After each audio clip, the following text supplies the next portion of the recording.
fa notanterana ny sabata fa 4 febroary 2024 lasa teo ny Batisa lehibe tanterana atao amin'ny faritra vakina karatra iny maromaro koa tao Antsirabe zany atao amin'ny fatongavan'ny mpanompon'Andriamanitra sy Ramatoavadiny tany Antsirabe de misy moa ny fitsenana makotrokotroka mihezinezina ihany koa mitsenana reto mpanompon'Andriamanitra ireto tahaka izao arahantsika azy amin'ny sary izao.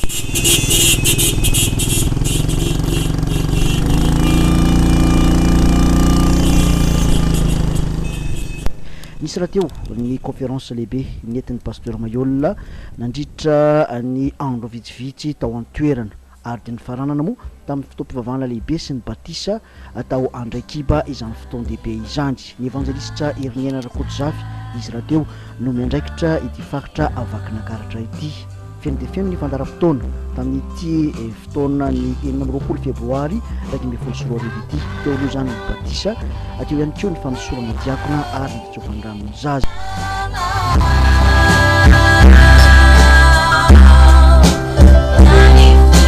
Sabajawas Gideona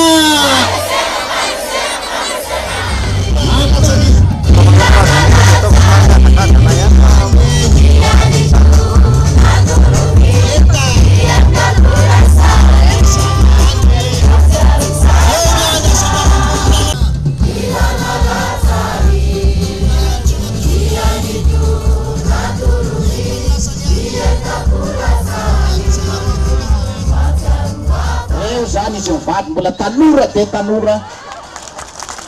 ary misy fanatenana izy anankiroa moa zay iarahantsika mitondra mambavaka fa hanao kambany reo de hoe mitsoratra masina hoe de izay tsy nanaiky fa iny foniandro ny farimpon'Andriamanitra 12 sy 500 mianadamianaka reo no resy lahatra ny fampianarana ny bokin'ny Apokalypsy rehefa avy nanaraka ny conférence atao Antsirabe. Ankoatr'izay dia nisy ny fotoam-pivavahana nitanterana tao amin'ity faritra ity notonany ny mpanompon'Andriamanitra ny vatsim-panahy ho an'ny rehetra. Tena anankiray ity Batisa tika izany a dia tsy hoe zavatra vao taty amin'ny andron'ny Kristy ny tena sary nanehoana azy efa tany amin'ny andron'ny Genesis, tany amin'ny andron'ny Adama sy Eva,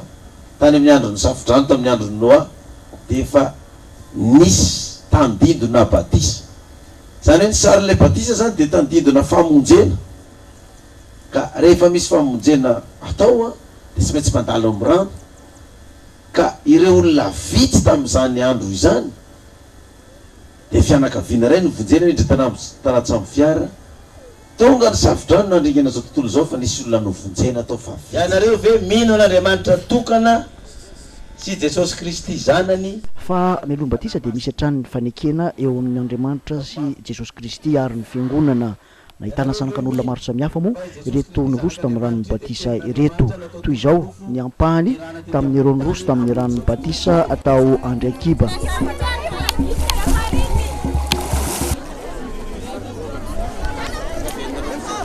Nona lasanareo io efa ho ataonay solony mbola ala iny tsy lasanareo zany tsy rehefa fa tonga aty ha nareo gany matanjaka nony anay eto zana mandeha malaky tao velomany ekipany ho avy zay soara dia efa manapotika iny io dia efa lefako ty zareo akaratra ao io afo dia efa nidevina sy anapotika anareo rehetrarehetra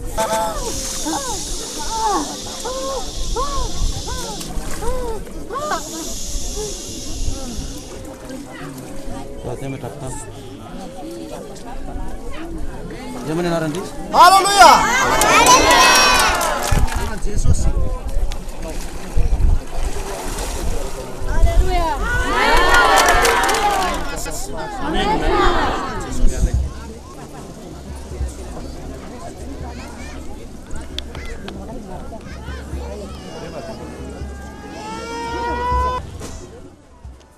Ankoatrizay rehetrarehetra dia nisy moa ny fizarana pouvoir na fahefana tamin'ny alalan'ny fanondro ho an'ny lehilahy izany ho an'ny vehivavy kosa indray dia ny fametrahan-tanana no natao tamin'izy ireo fa tsy vitan'izay ihany fa nisy ihany koa ny fanosorana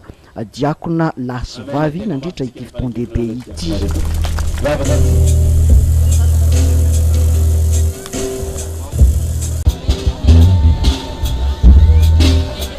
Eto varanana dia tsy aivina ihany fa arahanao eto amin'ny télévision jery isaky ny alady ariva amin'ny enin'ora ka hatramin'ny fitoro ariva ny fampianarana ny boky ny apokalypsy irahana amin'ny ray aman-dreny pasteur Mayol.